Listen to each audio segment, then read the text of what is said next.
Topics may be triggering for some viewers. Viewer discretion is advised.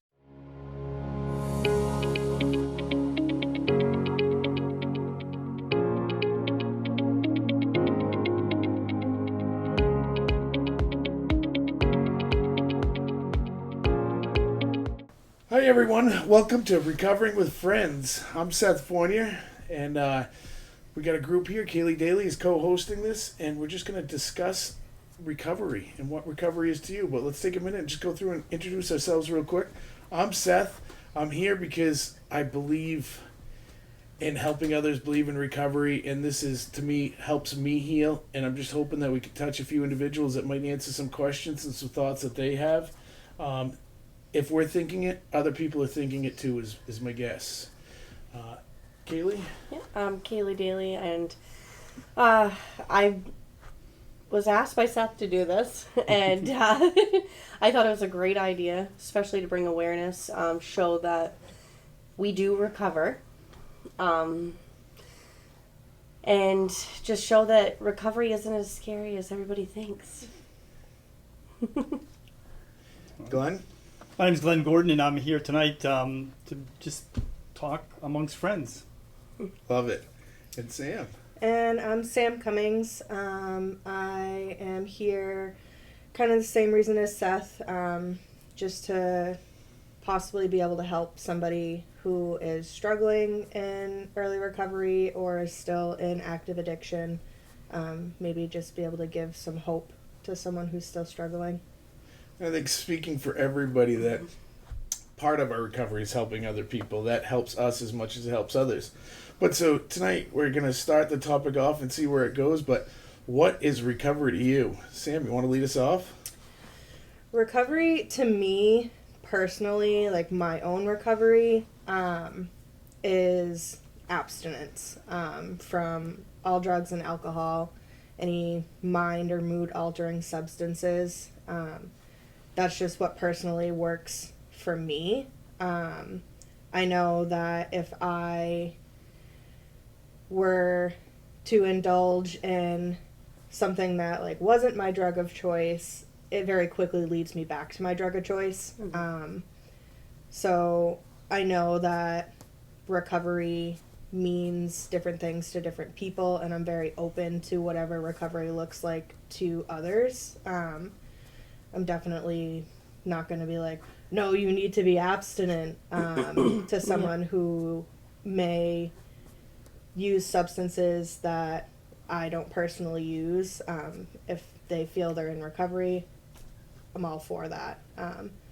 But for me personally, the program that I work is strictly abstinence. I find that I'm able to have the best relationships with others and family that way, and a better relationship with myself. That's kind of what it's all about. Yeah. Let me throw this out at you, though. Yeah. What's your definition of drugs? You say if I did another drug that's not mine of choice. Can you define a little bit what you mean by that? So any mind or mood altering substance. So marijuana, opiates, alcohol, anything like that. Benzos. And I only ask that because, I mean, when I think of drugs, I think of everything from tobacco. I mean, I think one of our worst drugs is like sugar. Yeah, sugar. I think sugar is a Caffeine. huge drug. So it's like everybody's going to draw the line somewhere. But but yeah, so I think we all follow where you're going with that. Well, Glenn, what's your what does recovery mean to you? So I think, Seth, I mean, it's a great question, and I've had a lot of iterations of it over the years. But to me, really, recovery is just about freedom. I just rejoining life. And to me, I felt like just whatever that was keeping me from participating fully in my family, in my work, in a balanced life in the community. Those things that kept me from doing that. I really go, freedom from that is really what recovery to me is about. Like having a purposeful life, and be able to just to enjoy life and also to face the challenges of life in a way that I guess I respect. I think that's pretty much what recovery kind of means to me. I mean, and so for me, particularly my particular, thing is, of course, substances and alcohol. But I mean, it can mean, there's process addictions, and I certainly suffered from some process addictions over the years that I had to look at and get honest about and give up. Yeah. Mm-hmm. I don't have much of a comeback for that one. That's pretty No, that's all inclusive. pretty Like good. I don't know what to say, but okay. So let's jump on, Kayleigh. All What does it right, mean to so recovery for me, I didn't really know what it was when I first became sober. But now I believe that recovery is recovering my life. It's getting my life back. And I thought it was getting my life back like what I had before, and now it's totally different. I want nothing to do with that life. That life is behind me. Moving forward, recovery is about maintaining my sobriety so that I can function, and I can also be the person that I was always pretending to be. I get that. And for me, like Sam said, it is abstinence from all mind-altering substances. And that's more like, it's because I want to actually go through, before, when I use substances, I was using them to numb certain emotions. I didn't want to go through them. I didn't, whether they were good or bad, even if I was celebrating something good in my life, I still wanted to use, whether it was drugs or alcohol, to celebrate. To go to a concert, I had, anything fun, I had to use some kind of substance in order to actually feel, whatever it was I was going through. If I was angry, sad, anxious, whatever, grief, all of it I used. And now, today, recovery means facing those things and doing it sober without needing anything to get through it. If I'm pissed off, I'm not going to go home and get high. I'm actually going to go through the emotion. I'm actually going to feel it. And then usually when I do that, the next day I feel a lot better. I recognize those things with a clear mind now, and I know how to handle it the next time something like that arises. So recovery is just like, I've recovered me. I've recovered a new me. I like that. I like that a lot. And yeah, you're right on point there about how kind of everything's gonna change. We don't want the old person back. Mm-hmm. Well, I'll go back to what recovery means to me, and this is what recovery means to me. Little backstory on this. So I'm at home the other day, and my daughter, she's 3, wants to paint my fingernails, and well, when the princess that's 3 wants to paint your fingernails, you let her paint your fingernails. Well, after the fact, I asked for nail polish remover, and the significant other tells me we don't have any. Well, I did pick some up on the way here, but as I was thinking about it, I'm like, I'm not taking this off yet, because this is such a symbol for what it means to me. Before, it had been hard for me to sit there and let that, and I definitely wouldn't have been going around in public and showing it because I was concerned what people thought of me. Mm-hmm. I'm way less concerned. I'm way more concerned with what my 3-year-old daughter thinks of me at this point than I do any Joe, Dick, and Harry or whatever that's out there that is going to judge me for whatever. That's on them. So that's a big part of it. I guess in my recovery, quitting doing stuff was obviously the biggest first part of it, but that's become kind of a small part of it to me. Mm-hmm. It's changing behaviors. Where you were talking about how we wanted to become this better person stuff, I always say, like, during recovery, it's like I'm striving to be the person I always thought I was. Mm-hmm. Mm-hmm. But when you're in active addiction and if it's with drugs, if it's with alcohol, if it's with whatever, you're not nearly as good as you were. And it turns out that I wasn't nearly as good a person as I thought I was. I thought I was a lot more involved and generous and a better father and everything than I was. Oh, yeah. And so that, to me, is a huge part of it. But if I living had to that throw... double life. Oh, that's probably the worst part of it, is the double life. But if I had to throw out like one word of what really recovery means to me, it's probably growth. Yeah. Mm-hmm. Recovery is given the chance back to continue to grow as a person. There was times where I was still growing and stuff because life was good and I was kind of a functioning user, and it probably wasn't a blown out of proportion thing at that point. But as I hit more challenging times in my life and things got a little bit harder and life was just hard, I stopped growing at all. I mean, I regressed, but I mean, yeah, we all regress, but I mean, just the stop of growing in any way whatsoever. Now I can actually have my growth coming back. If it's, my growth is just being a good human and my spiritual growth and all these different things. So that's a huge aspect of it to me. Now, talking about it, we came up with what it means in different uses and complete abstinence. I guess I'm a little different than everybody here. To me, it was kind of staying away from hard drugs. There's things that use that it was completely not to feel anything. Drinking, you can make it all disappear because, like, we've pretty much all done here, drank to a blackout and everything else. But, like, these days, probably where I say growth is I continue to grow where I want to quit smoking cigarettes. And that's kind of my biggest thing. I consider that a drug. Some people don't, some don't do. But I don't consider that a relapse in my recovery or anything like that. That I was okay with that going in, and I still smoke pot. And to me, once again, that was something that it doesn't make my life unmanageable, or it doesn't seem to. But I'm still evaluating, still growing. That's something that may disappear. The next one up is smoking cigarettes. So by no means do I consider myself like fixed. But I do consider myself in recovery, and I'm making the best out of my life, and now I'm actually able to process and make real decisions about all these other things where I wasn't making decisions before.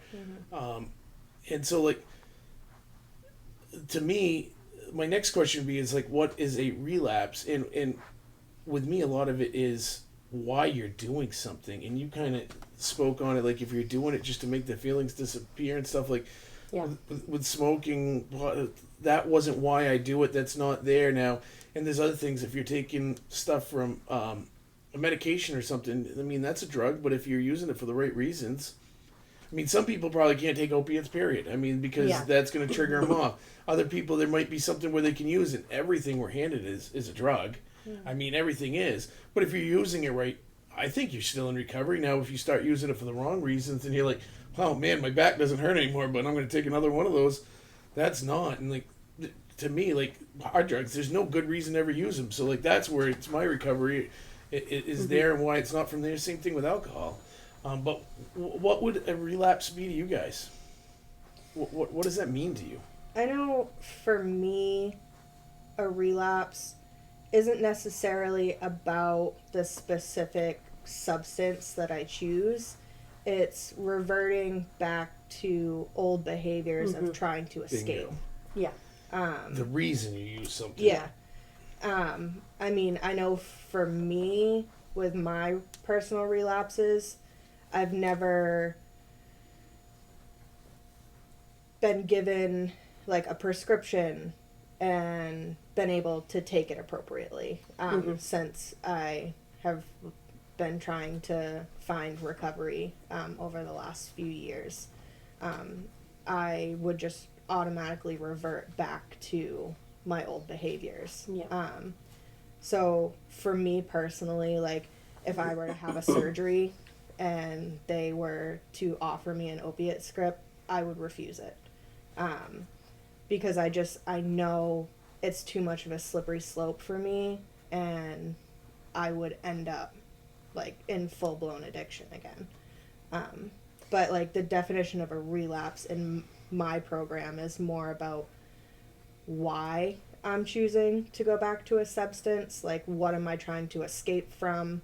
What am I trying to not face? And just kind of looking at the behavior instead of, like, the specific substance, if that makes sense. Do you think that kind of goes for everybody, or do you think some people, like, they can just take the prescription and stay with, like, what the doctor said, or that it's just a slippery slope and you don't think anybody should do that? What's your kind of feelings on that? Because it's a major question. I think it depends on the person, really, because I can tell you, but that's a question I've asked myself. Yeah, and who hasn't? and working with patients that are coming out of surgery, for instance, it would be really hard for them to heal and recover from the actual surgery or something without some sort of pain control to keep that pain under control, because you got to stay ahead of it. And this is strictly coming from taking care of patients that are in that state, you know. You have to stay ahead of their pain, because once it does get out of control, because you can't come out of, like, say, back surgery or brain surgery or, you know, there's some serious surgeries, or having your bones shattered and then put back together and stuff without pain control. It would be a slippery slope for sure. I think it would depend on the person and where they are in their recovery, and maybe being under strict care, strict monitoring, you know, health care from their nurses or whoever, you know.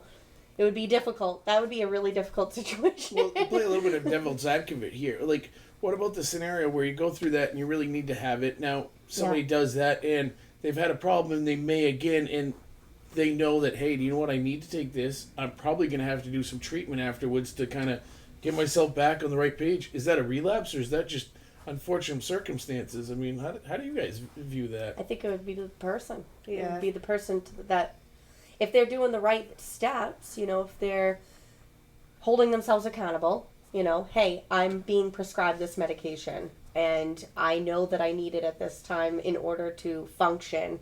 I'm going to need some help to make sure that I don't abuse this. You know, reach out to your resources. I like that. I mean, because every situation is kind of different, isn't it? Yeah, because like I know someone personally who was an opiate user, and actually needed open heart surgery due to their addiction, and they did it without any pain meds. Oh wow, that's incredible. So I know, like, for her specifically, she knew that it was too slippery of a slope for her, and she was just like, I'm just gonna deal with it. Did she share? Like, she really did it without any kind of... Yeah, she did it without any type of opiates. And It's pretty admirable. But then, yeah, that is, because I know And people. crazy. I know a Like, lot of I people can't- have had open heart surgery. Yeah. And that's. but then I also know someone who struggled with addiction who had kidney stones, and they were prescribed opiates, and what they did is they talked to their sponsor, talked to their significant other, and they came up with a schedule of, like, okay, I'm allowed this many times a day, and either the sponsor or the significant other had possession of like that. the opiates. How did they do? Do you know? They did well. Yeah. Yeah. So. Yeah, Really so depends on the I think person. it depends on where you are in your recovery. Yeah. It depends on what your support is. I would probably And- need to do that. Like, I Yeah. would, in my recovery, I would most definitely need to lean on my resources and help and ask for help. It just happened at my house, and my significant other, like Yeah. 3 weeks ago, Yeah. had an emergency, have 8 teeth yanked out, 4 of them being wisdom teeth, was obviously in lots of pain. It was an emergency. We went down there. They were like, wow, we're sending you right next door, and they gave her a prescription. It was nothing very strong, but she was still kind of, and that wasn't even like her cup of tea, but she was concerned about it. But she asked me, and she goes, well, what do you think? What should we do? Will you help me with it? I love that. I was doing like kind of like a pill count on it. I didn't physically have possession of it, but it was sitting on top of the fridge, and every day or every other day I'd kind of check through to make sure it wasn't abused, and she did that to hold herself accountable. And I think that is completely what we're shooting for here in recovery. It's not lying to ourselves. Yeah. And then The great thing about recovery, too, is having a new understanding. You know, before I started my recovery journey and I got into some of these programs to help, you know, give me some guidance and stuff, give me some tools, I was so quick to judge. I was the so worst. quick to judge people. And, you know, if they didn't do it my way, then it was the wrong way, you know? And now I'm so open to all these different ways, all these different forms of recovery. And I actually am really interested in hearing about them, because I love hearing maybe something that works for someone that wouldn't necessarily work for me, but it worked for them. Because I don't know who I'm going to come into contact on this journey. You know, I plan on sponsoring people, and I am sponsoring people. What worked for me may not work for somebody else. You know, I can share my personal experience, but it may not be the thing that helps someone, you know? So hearing other people's and what works for them, and even if they're like way outside my own box, it's really, that's what's great about recovery. It's so wide, you know? And one of the things that you just said there is talking about being judgmental. It's kind of like, it reminds me of the thing that only an addict can look down at somebody from the gutter. And it's so freaking true. I did so much looking down as I was in a bad spot myself because they were doing a different drug than I was, or maybe using a little bit more or whatever. Whatever the excuse was that justified to myself what I need to do. Made you feel better about what you were doing. But to throw a little twist and play a little bit more devil's advocate here, and I'm going to kind of throw this a little bit more you at Glenn, but what about the person that has a substance use problem with opiates and stuff, and they choose to use why am I not able Suboxone, that uses Suboxone to heal, which is probably a lot better than sitting there and shooting fentanyl. Right. Well, what's everybody's thought on that? I think that's a great topic. I mean, we talk about medication in terms of treatment for substance use, right? And a lot of people have a lot of opinions on it, you know. And at the end of the day, you know, to me, I go, it's what do you want? You know, I'm not determining what somebody else's recovery is, or what kind of decisions they're making around recovery. Like, it's your own personal. Like, my recovery is my recovery, and I'm pretty. I've participated in 12-step programs so I kind of use that as my framework. But, you know, I'm not trying to determine what somebody else's recovery is. What, you know, at the end of the day, do you feel purposeful? Are you do you have social connections? Do you feel good about your family, your community, those kind of things and that kind of stuff? And so just coming back to medication, I don't mean to get too far away from that, but like, you know, there are, you know, it's a changing face of substances that are out on the streets, right? They're way more powerful. They're way stronger than they've ever been. They're more readily available and that kind of stuff. And so we need to, like, I think, look at every possible way we can offer methods for somebody to recover. Maybe somebody chooses, you know, a spiritual route or a 12-step program, and they feel like really strong that I don't want to use medication. But somebody else says, I'm going to choose to take some Suboxone, or I'm going to choose to go to a methadone clinic. And the end result is that they are participating in their family, they're going to work, they're not involved in criminal activity, they're happy. I go, and they go, I'm in recovery. I'm recovering from illicit opiate use, right? And now I've taken a legal means under care of a doctor and a counselor, and my life is productive and on track. So I go, to me, that's recovery. That's what they want. What's wrong with that? I agree. I agree too. Yeah. So, recovery is like, what are you trying to accomplish is the original thing. Yeah. And then as we recover, we're able to judge that and make better decisions even moving forward. Like, what may have been acceptable day 1 or day 30, we may look and judge different after 6 months or a year. Oh, yeah. But so I think that is recovery, correct? You're rebuilding. You're rebuilding everything Right. from the ground up. You know, you're rebuilding your relationships. When you have, what Glenn said, the healthy relationships, you're a functioning person in society, you know, all of those things that make you feel good and meaningful, like you have purpose. I think that's great. That you're in recovery, you know, if you're doing those things, you're in recovery. So let me come back, and this is part of my prejudice and things that change is, you know, is we're, you know, when I got clean and sober, I thought, you know, a substance is a substance is a substance. You know, it's all the same. You know, and the truth of the matter is, there was a time where maybe they were, you know, but we're talking about a relapse rate for like opiates of like 90%. A relapse rate for alcohol and stimulants is really high, but it's not 90%. You know, so we're dealing with a little bit of a different problem, a different animal, and so, you know, that we have different methods of treatment for it kind of makes sense. Yeah, and it to does. me, like, you need to have more options. sometimes somebody might need to start healing a little bit before they're ready to address it and heal all the way. Got to level the playing field. Got to level the playing field. Right? How can you go from being completely in a terrible position to going, well, I'm going to be here? Like, a start. I mean, it's a start. We dealt with it. We had a friend of ours reach out to us about a month ago, and I stayed over his house. He's trying to recover off stuff, and then he got up that morning. He's like, I'm going to wean myself off it. He goes, I'm going to go get a ticket. If you want, what do you think? Can I go get one?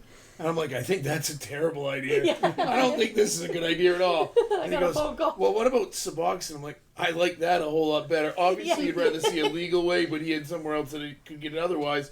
And at that moment, I'm like, man, I don't want to make this decision. So we reached out. We both called Kayleigh, and we talked to her, too, about it. And we're like, that seems like, at the moment, probably the best option. That this is something we're kind of two options here. We can tell you no to both, but you're probably going to go get one of them anyways. Yeah. Let's try to get you one that you're probably not going to die with today. A little bit Yeah, safer. a little bit. A little bit safer. I'm not saying were- it's perfect by any means, but to me, that was a huge accomplishment. Yeah. He's like 3 days into it, or 2 days into it, he comes up, he asks me, I didn't have the tools, I don't know what Yeah. to do, I'm not a sober house, I'm not a rehab, I couldn't, like, some of that stuff, but we were talking, we were having this conversation there, and then we came and we added another person into it, so we made the best decision we could at the moment. To me, that's still all part of recovery. Yeah. And I know for me personally, when I first started, like, my actual journey into recovery, where, like, I wanted it for myself, I utilized Suboxone, because it helped me stay out of the stress response. Yes. Withdrawals. Because Yeah. when I tried to get sober previously, like, I was just constantly in the stress response, so I could not take in any more new information about anything, especially regarding recovery. So by utilizing the Suboxone, like, I was able to kind of calm my nervous system some, where I was able to take in the information that was being given to me about how to go about recovery and kind of figuring out what that looked like for me. Currently, I don't take Suboxone anymore. I found that after a certain amount of time, I didn't find it as helpful, because I kind of just had more tools in my belt where I could naturally stay out of the stress response without having to So utilize it's kind that of like a life medication. jacket to get going. Yeah.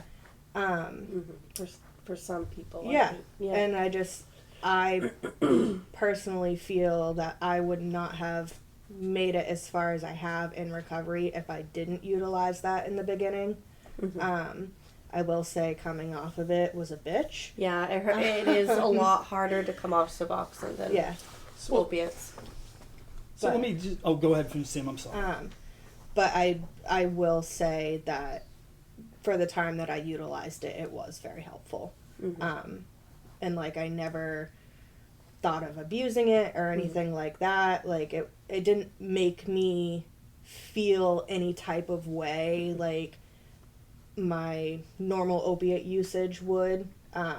It just helped me not be on screech, like, mentally. So And I love that it can be useful like that for people. Yeah. I do.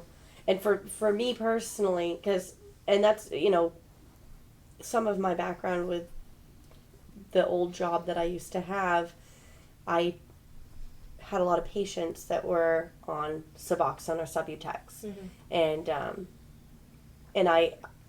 it was like a 50-50. At that point in time in my life, it was like I didn't know what to really think of it, because in my addiction, I manipulated the system, I guess, to get Suboxone. And it was because my significant other at the time wanted it, because he wanted to get off of opiates. And I was kind of one of those that could just, like, stop if I felt like it. I didn't have withdrawals like he did. So I manipulated the system for it, and then we ended up not using it appropriately. So I see where it can be bad in certain people's recovery. I mean, if I guess we weren't even interested in real recovery at the time, because I guess Depends recovery. why you're using it. Yeah, recovery, I guess, is like, it's something when you are ready, and we were clearly not ready at the time, but it was like, I see the benefits of it. And I can see some of the negatives too. Yeah. Glenn, you look like you had something you want to add in. Oh, no, well, I'm just, I'm thinking, all these are good questions. Honestly, we come back to a lot of it is like, what are our motives and how capable are we of being honest with ourselves? And so you talk about kind of setting up accountability, methods. If you're going to a Suboxone clinic, there's accountability methods built into attending a Suboxone clinic, right? But like with any medication, so we come in, okay, they take away, we may have trauma or mental health issues, or or we may just be flat out just not have any coping skills and be socially awkward. But all of a sudden you take away alcohol or drugs or whatever it is, and now like what do I have, right? And so sometimes some of us have like anxiety attack, debilitating anxiety, serious depression, maybe more serious mental health issues, which turns out we were really just medicating with the drugs we were taking. So to go, sometimes those things need to be addressed with a professional, with a doctor, and that kind of stuff. At the end of the day, it's like, am I honest with myself? What kind of methods? What kind of system have I set up to be accountable, right? And know that we take these drugs under the care of a doctor. We have some kind of maybe outside with a sponsor, a spouse, somebody a friend who can help us be accountable and honest with these things. So somebody we're checking in with, that all these things play a role in our lives and play a role in helping to keep us on the road to recovery.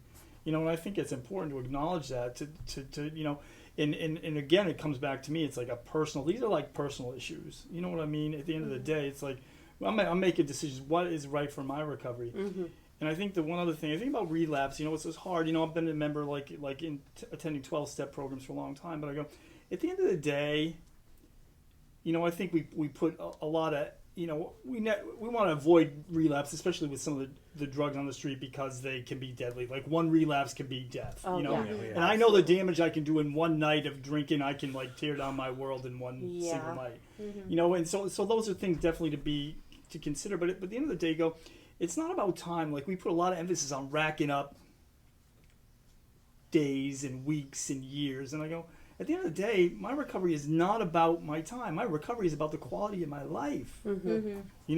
I've seen people come in and they're like 6 months or a year or 18 months into recovery, and they're having the time of their lives.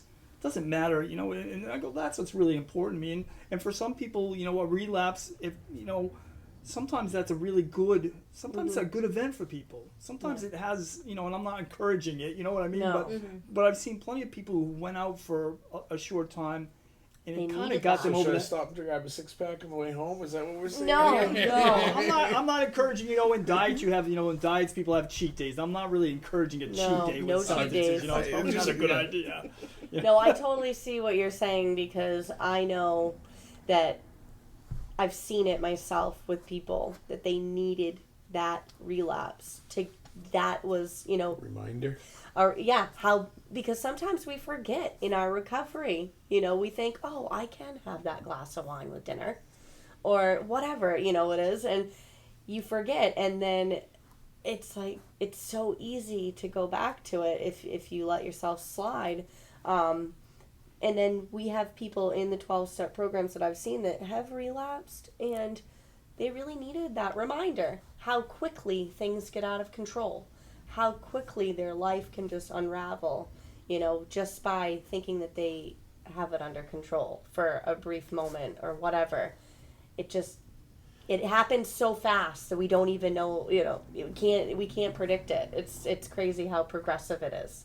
I want to throw kind of like one more scenario out there and get everybody's feedback what it is, and then kind of we'll move on a little bit. But so let me throw this scenario out there. I had a friend who went and visited his father out of state, and they hung out. And when he gets back, he told me, he goes, "Well, I ended up when I was down there, I had 3 beers with my father." And I'm like, "Okay, really?" He goes, "I don't feel like I had a relapse." He goes, "He's older. He's gonna die. Might be my last chance to have beers with him. He really wanted to have a beer with me." He goes, "I made sure not to have too much, and I don't plan on drinking anymore." But he goes, I wanted to have that beer with my father because he wanted me to have a beer with him, not because I wanted a beer.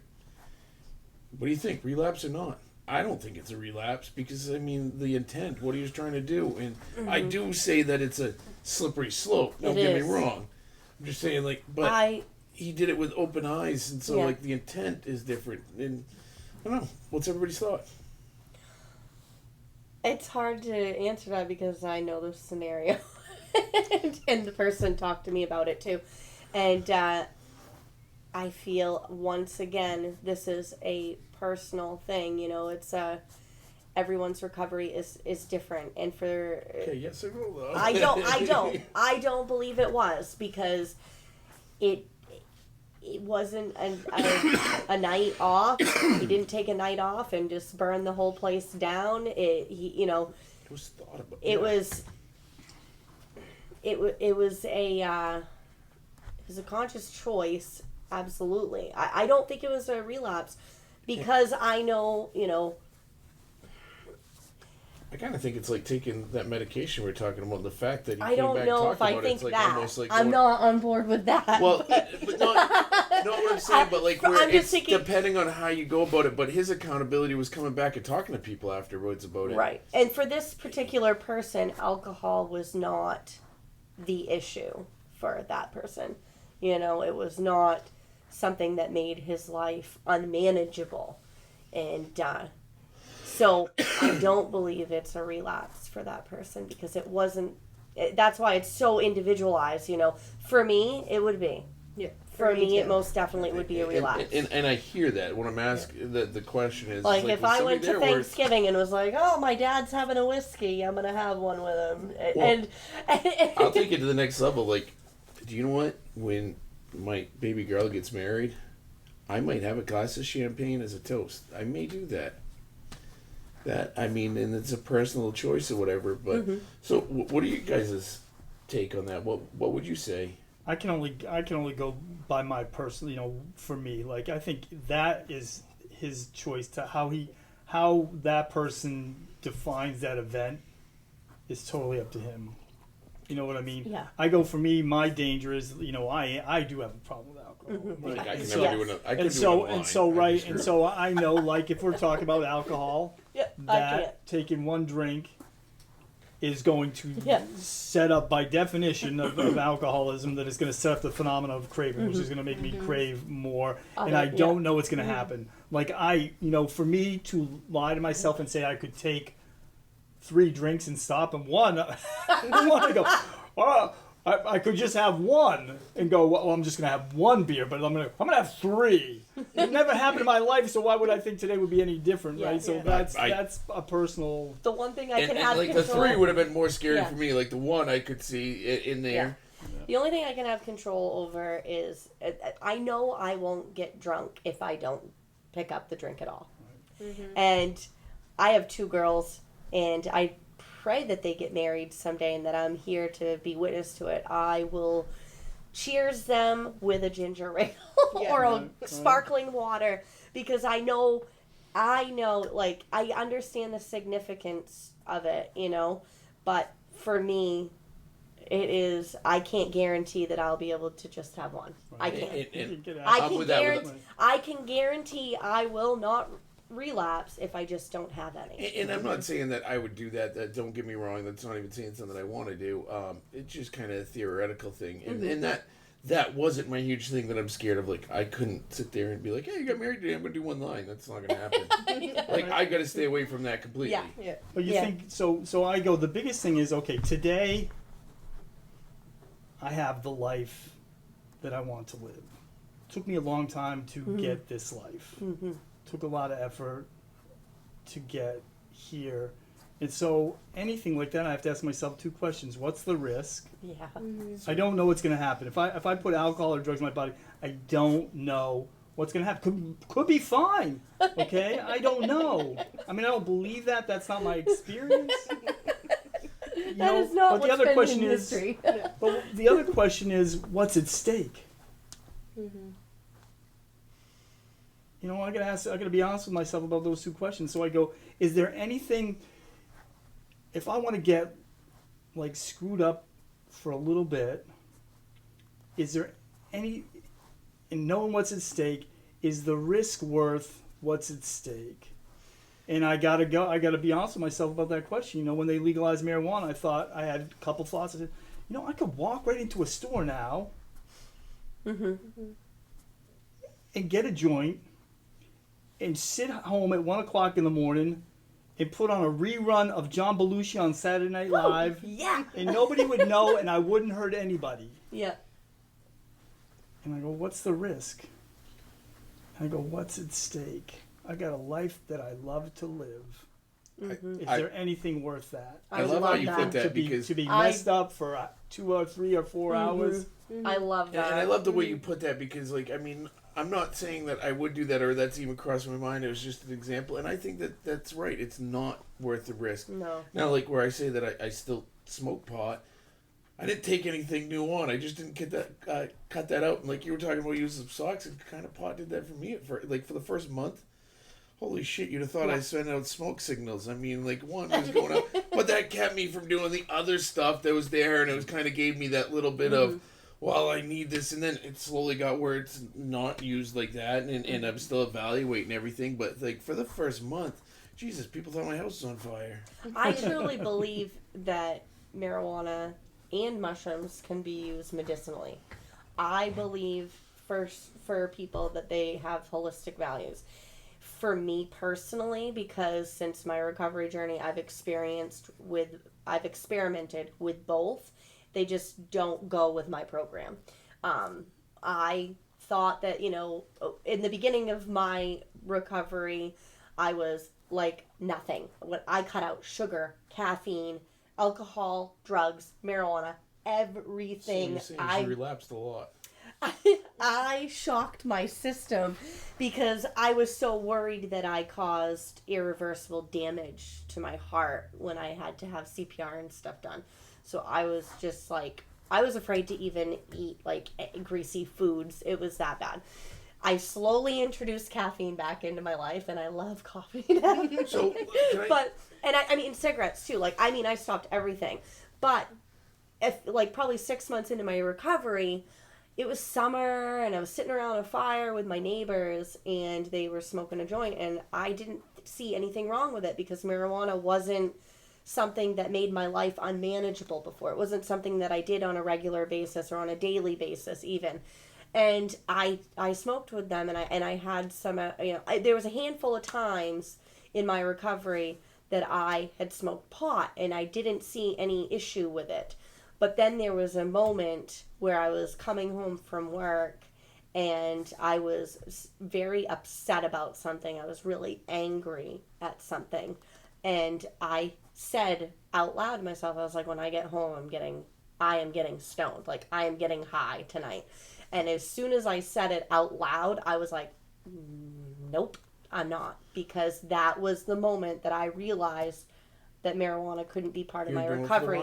Because I was going to use it to mask a feeling. I didn't want to go through all of the emotions. I was hurt, I was angry, I was upset, and I didn't want to deal with it, so I was going to use that as my crutch. And that was my moment where I was like, nope, I'm not. Because part of my recovery journey is growth. And part of my recovery journey means I have to go through those things now. So Absolutely. that when those things happen, and that was a huge moment for me in my recovery, because I realized I could not use marijuana anymore. That was not going to be in my program. And secondly, now when those emotions arise in me, I have so many more tools to go through with it. It's taken a lot of practice, and it wasn't pretty. You've been there. I've had to call you and I've had to use my tools.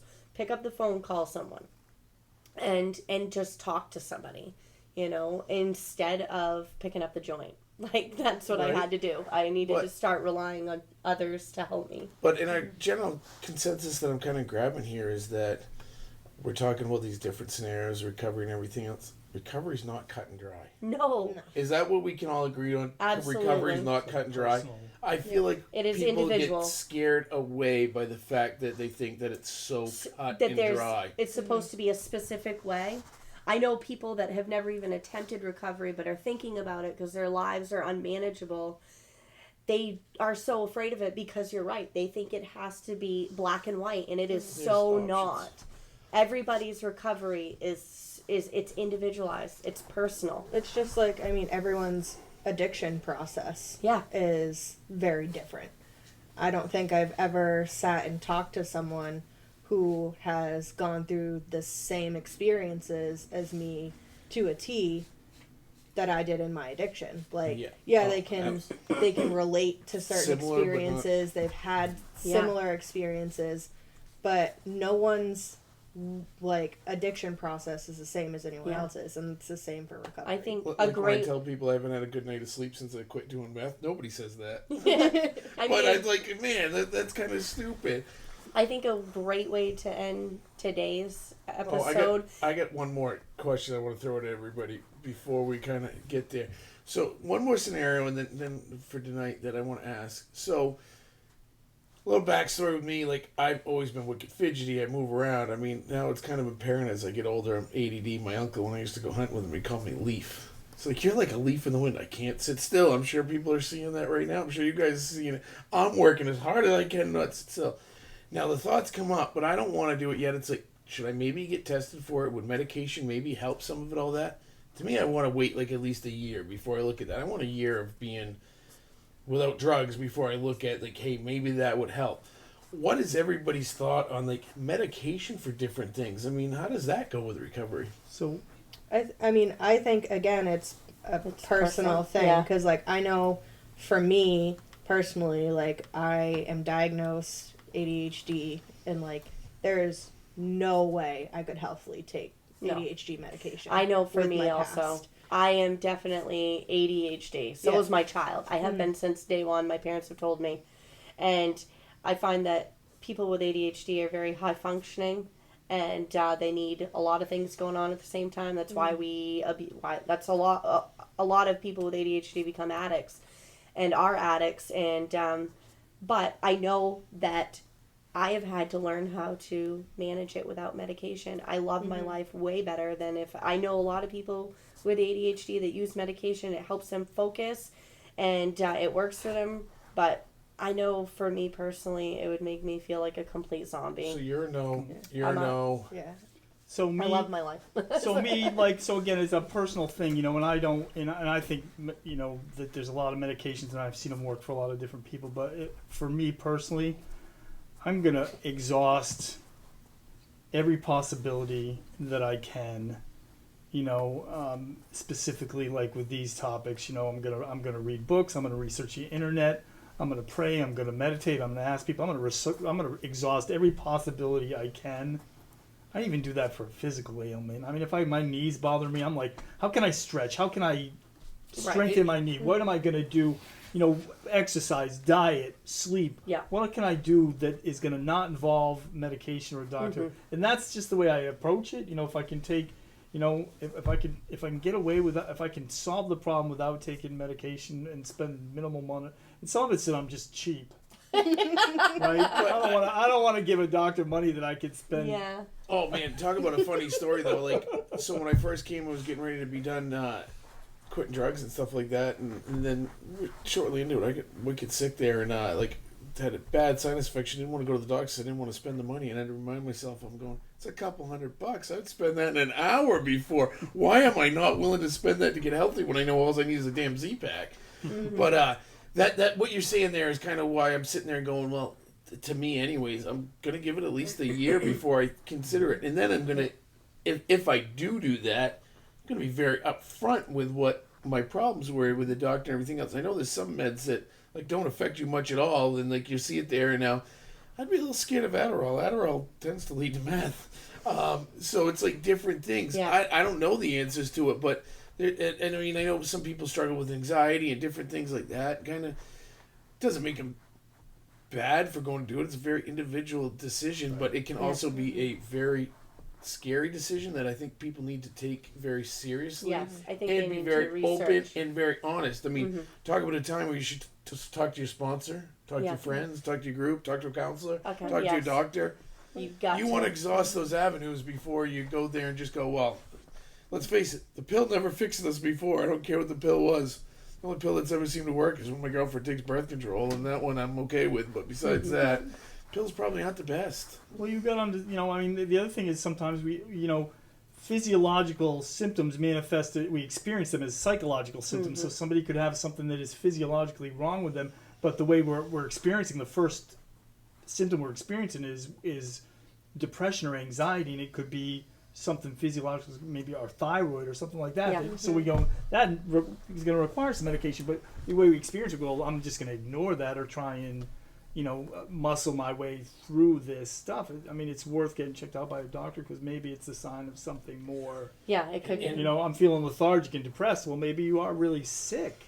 Yeah, and I think I addicts kind of have to worry be. about that too. Addicts have to be very careful with that kind of stuff because we are dealing with a disease here that's physiological, and we have to be careful when we introduce new things to our bodies because we react differently. We Why you react guys use differently all than these the big normal words? person. We do. We just, our brains and our bodies react differently than somebody else that is not an addict. But I think a great way to end tonight is to know that recovery is very personal and individualized. It's not, there's no black and white. It is so gray. And there's all kinds of different colors in there, I think. And I agree with you completely. And probably the biggest thing that I would take away from recovery is being honest.